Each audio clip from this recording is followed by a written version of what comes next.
Con una invitada que es habitual de aquí de la casa. Recurrimos siempre a ella cada vez que publica algo interesante, que es muy a menudo, sobre el mundo judicial, que tiene muchas veces, explicaciones políticas. Lo que ocurre en el mundo judicial la están reconociendo ustedes, es María Jamardo, compañera del debate, y has publicado, María, gracias por estar con nosotros, una cosa muy interesante que en el contexto en el que estamos,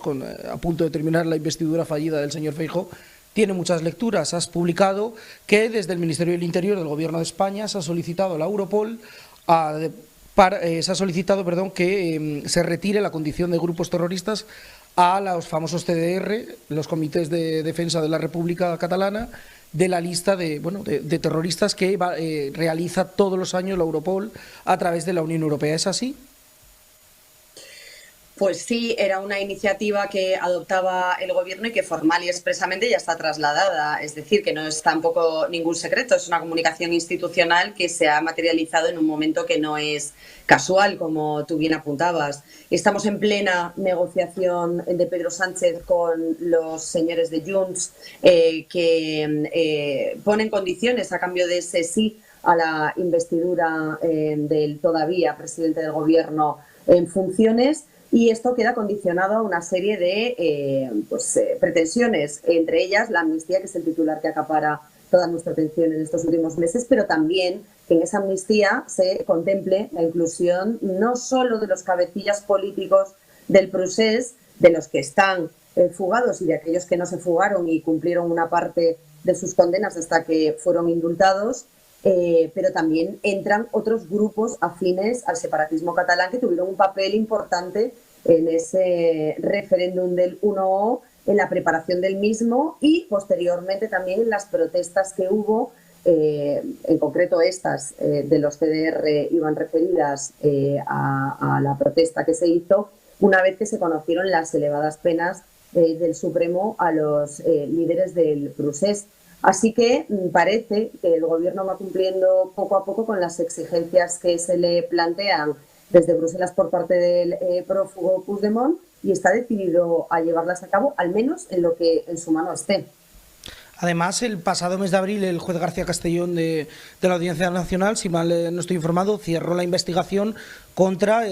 miembros de los CDR precisamente por esas protestas a posteriori de saberse la famosa sentencia del Supremo, también en concreto contra las sanciones de Oriol Junqueras, la toma del aeropuerto del Prat, que es una de las imágenes que yo creo que tenemos todos en la memoria de lo que ocurrieron en esas fechas. Claro, ¿en qué situación queda todo esto de cumplirse esto por parte de la Europol? Claro, porque la Audiencia Nacional evidentemente es soberana, pero claro, entiendo que les afecta, ¿no? Más que la Europol, porque la Europol puede reconocer o no esta petición, va a depender más de un tema declarativo que de consecuencias penales reales. Es muy significativo que el Gobierno lo solicite, porque efectivamente es una pista más de que el Gobierno está a favor de la impunidad de todo lo que pasó en aquellos meses anteriores y posteriores al 1 de octubre de 2017, y eso ya es un hecho irrefutable, ¿no? Lo que haga el Europol o no condiciona a la Audiencia Nacional, pero el hecho de que se esté pidiendo y de que sea una de las condiciones ya apunta a que dentro de esa ley de amnistía, que es hipotética y de la que no conocemos ningún contenido, salvo las pinceladas que van aportando desde el entorno separatista, podría contemplar, y ahí se basa la información que yo lanzo, el escenario que se provocaría en la Audiencia Nacional de darse esa amnistía y hacerse extensiva a los comités de defensa de la República, a los famosos CDR que tomaron la calle en tantas ocasiones para presionar desde esas movilizaciones ciudadanas que fueron declaradas contra el orden público y contra la paz social por el Tribunal Supremo, pues en torno a toda la parafernalia de la Declaración Unilateral de Independencia. ¿Qué significa esto? Que si la amnistía perdona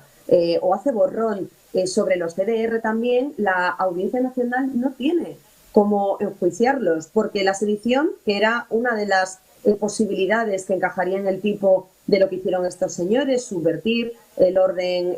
social, la paz pública para conseguir unos objetivos políticos que no estaban autorizados por el Tribunal Constitucional, pues ha desaparecido. Ellos no estaban procesados por malversación porque efectivamente no tuvieron nada que ver con el manejo de esos fondos públicos ni con su presunto desvío para fines distintos de los que habían estado previstos. Luego, la operación Judas, cuando se detiene por parte de las fuerzas y cuerpos de seguridad del Estado a los miembros de estos CDR que tenían, recordemos,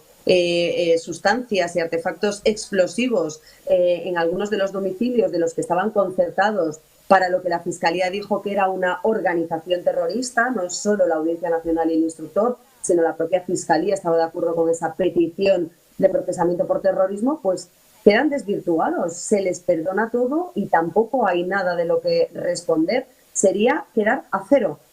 con sus actos, con aquellas amenazas que pudieron ser mucho más graves si efectivamente se hubieran utilizado esas sustancias no permitidas que se le incautaron a algunos de ellos. Yo creo que es todo rocambolesco, pero que ya empieza a dar miedo ver cómo esa amnistía no solo se va a referir a los presuntos delitos cometidos por políticos que critica el separatismo. La verdad es que se haría extensivo a otro tipo de conductas que yo creo que no tienen ningún sentido ni repercuten para nada en el interés general de los españoles, que es lo que al final se pide que cumpla como mínimo una ley de amnistía, ¿no? Como decíamos, María, todo esto ocurre en un contexto político muy concreto, que es, bueno, en la cabeza de todos está. Como está previsto, el señor Feijóo no va a sacar adelante su investidura, le tocará el turno al señor Sánchez. Claro, es inevitable pensar, incluso aunque uno quiera hacer de abogado del diablo, es inevitable pensar que, en fin, que este contexto político condiciona mucho estas decisiones. Y bueno, te pregunto a ti directamente, no sé si tenéis alguna información en el debate. ¿Esta decisión en concreto, esta solicitud por parte de Interior a la Europol, forma parte de las peticiones expresas que ha hecho el señor Puigdemont o es un brindis, un gesto motu propio? Que bueno, al fin y al cabo se acabaría redundando en lo mismo, pero bueno. Puigdemont dijo claramente que también había que incluir en ese pack, ¿no?, de beneficiados por pues las concesiones que Sánchez está dispuesto a hacer al separatismo con tal de repetir 4 años más de legislatura en la Moncloa. Pidió expresamente que los CDR fueran unos de los beneficiados por esa futura y eventual ley de amnistía que sobrevuela las negociaciones de los socialistas y Junts para conseguir ese sí expreso de la formación de Puigdemont. No es algo que el gobierno haya hecho por iniciativa propia, pero da igual, tampoco estaba obligado a hacerlo. Nadie le ha puesto una pistola al Ministerio del Interior para forzarle en esa solicitud que ya es un hecho. Podían haber dicho perfectamente que no y haber decidido que la justicia siguiera su cauce y que, por lo tanto, en tanto en cuanto estos señores están acusados formalmente, insisto, por el Tribunal de la Audiencia Nacional por delito de terrorismo, no interferir de una manera política o declarativa en esta situación. Lo han hecho y ellos mismos se retratan con ello. Lo que está por determinar y lo que está por ver es efectivamente las consecuencias directas que esto pueda tener, porque ya hay muchas movilizaciones en el propio entorno de la Eurocámara en contra de lo que está pasando y de cómo se va a gestionar todo este tema. Puigdemont juega con el tiempo en contra. El reloj de la disolución del Parlamento Europeo no es algo que le favorezca, porque en el momento en que el Parlamento se disuelva, este señor deja de ser eurodiputado y por lo tanto aforado, y por lo tanto también deja de disfrutar de esa inmunidad parlamentaria que ya se le retiró, pero que todavía tiene ese resquicio del último recurso que ha presentado en el Tribunal de Justicia de la Unión Europea para tratar de que se le reactive, al menos cautelarmente. Yo tengo mis dudas, creo que Europa ya está en otra fase de su legislatura y creo que en este momento este tipo de cuestiones han pasado a un segundo plano para las autoridades comunitarias. Veremos cuál es ese plazo que pone la Eurocámara y veremos también cómo van avanzando las causas en los tribunales y cuál es la decisión que también está pendiente a partir del próximo día 7 de octubre del magistrado Llarena sobre esa petición de la Fiscalía de activar o reactivar las euroórdenes contra Puigdemont y sus consejeros prófugos, Comín y Puig. Pues María, como bien nos has dicho, seguiremos atentos a todo esto, que seguro que le quedan capítulos al culebrón. Seguiremos atentos a lo que publicas en el debate, porque nos acercas mucho a este mundo tan proceloso de la justicia, que luego tiene traslación en este tipo de cosas. No se crean ustedes que no. Muchísimas gracias, María. Muchas gracias a vosotros.